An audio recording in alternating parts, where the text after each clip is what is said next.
If you're looking to get into the scanner radio hobby, I have 5 tips for you to get started today and to minimize the amount of mistakes that you might make. Before we get to these 5 tips, I just want to help you get through a little bit of a mind hurdle here when it comes to scanning. The first thing you need to realize is you don't know what you don't know, right? If you're just getting started in the scanner radio hobby today, right now, without having any background in radio or how scanner radios work or how even most radio systems operate, you're going to have a lot to learn here. I'm not saying this to scare you off. I'm just saying this as a reality check. But there are resources in this video to help you overcome what you don't know.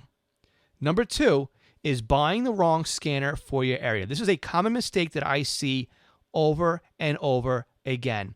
And this video will prevent you from making that mistake. The third common mistake is you buy a scanner radio and then you find out that your town, city, state, whatever it is you wanted to listen to was encrypted. I'm going to help you figure out if that's going to be the case so you don't buy a scanner and find out you can't use it. And our fourth common mistake I'm going to help you avoid here is buying a scanner and then realizing you need to buy additional upgrades.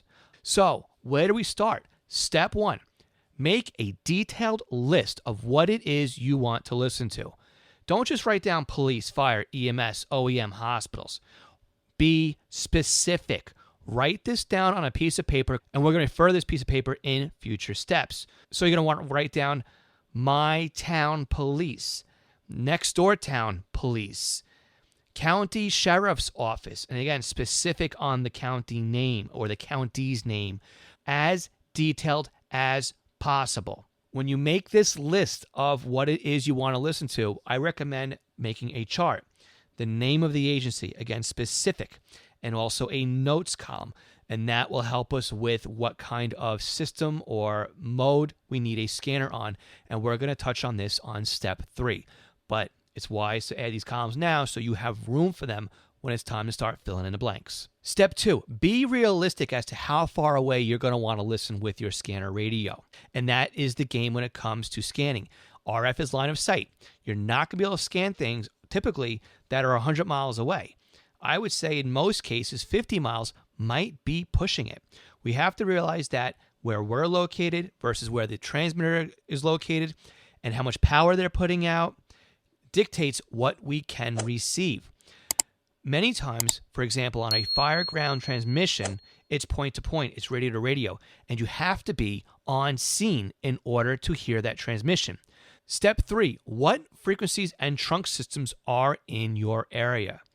You're going to use Radio Reference's database in order to find out what frequencies and trunk systems are in your area. Now, we have a great video that I'm going to link in the description below that will teach you how to navigate the Radio Reference database so that you're not lost when trying to find this out. I'll give you a couple of hints right now, so when you watch that video after this one, you will know what to look for. One thing you want to look for is when you go to your main county or province or parish, whatever they call it where you are, you're going to go and you're going to look at the conventional systems first. And we're looking in the mode tab for FM narrow or AM. We're looking for things like DMR or NXDN or P25. We're also going to look for a capital or lowercase e, which will indicate full-time or part-time encryption. A lot of times, too, when we're looking at specific police departments, fire departments, whether in the county or the municipality area, we will see headers that say, any town police operates on this trunk system. Local county sheriff operates on this trunk system, and it should list the trunk systems. Take note of those. Click through to those and find out what kind of trunk systems they are. Also, on the top of the screen, when you first enter your county or parish, you're going to see that there's a list of trunk systems in the very top right corner. Click on that and see what kind of trunk systems there and make a list. Is it EDAX? Is it Motorola Type 2? Is it P25? Is it NXDN, whether it be Connect Plus, Capacity Max, or another variant of Moto Turbo? Click on these trunk systems and see if there's anything in there you're going to want to listen to. Don't worry about what a talk group ID is or anything like that right now. We're just trying to do some research to find out what scanner radio you will need. Again, when you enter in the P25 systems, see if the mode is set to D, as in Delta. This will indicate a Phase 1 scanner. See if the mode is set to T, as in Tango. That would indicate a Phase 2 talk group. In reality, it stands for TDMA. And look for a capital or lowercase e. that will indicate full-time or part-time encryption on that group. Again, if it has a capital E, you're not going to be able to listen to that. One more thing we have to look at when we go into our trunked systems for P25 systems is see if we have simulcast. This is a big one right here. It's typically found in the name of the site, and it might say North Simulcast, South Simulcast, East Simulcast, your town name simulcast, physical location simulcast.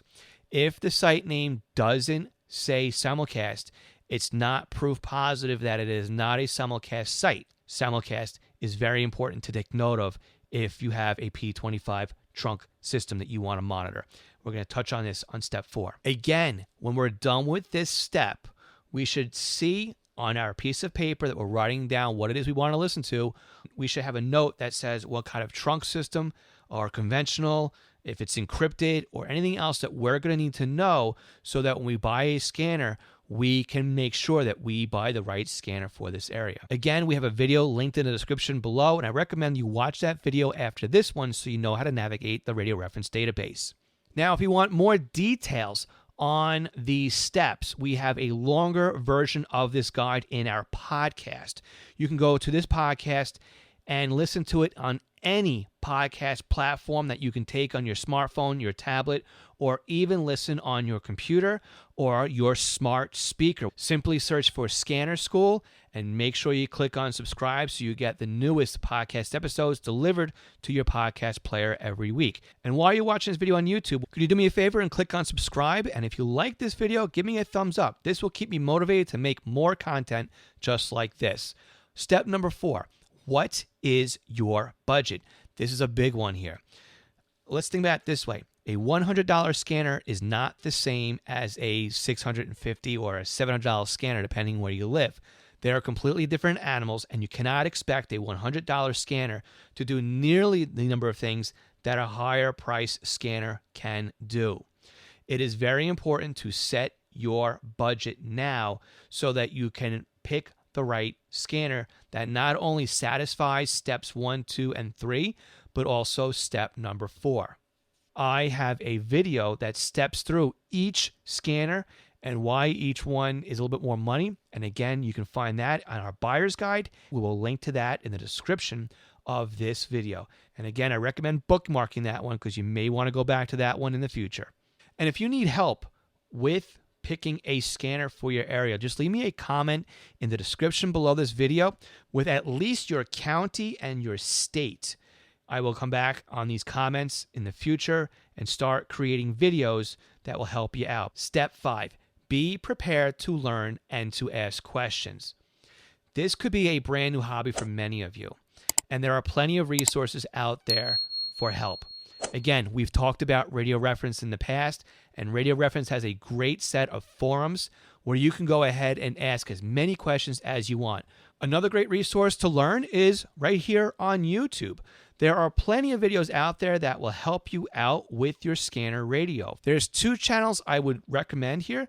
The first one being The Scanner Guys. Jonathan Higgins does a great job on his bi-weekly live YouTube streams where he gives a great presentation followed by a Q&A session. And again, we'll tag The Scanner Guys in the description below so you can go over and check out some of Jonathan's videos. And shameless plug here, our channel right here, we post videos multiple times a month, and we also go live once a month to answer your scanner radio questions. And make sure, again, you subscribe to this channel so that you know the next time that we go live. If you want more help, I'm available for tutoring. You can book me at a link in the description below for a 1-hour tutoring session, and I will help you one-on-one over a Zoom conference call, either set up your brand new scanner or answer any questions you may happen to have, or even find a scanner for your area and explain to you why this would be the right scanner for you. And finally, realize that this is a hobby, and that might mean that you get your toes wet on a cheaper radio. You learn how things work. You get a better understanding for what it is you're doing, and then you can sell the old gear and buy into newer gear and upgrade and improve your setup over time.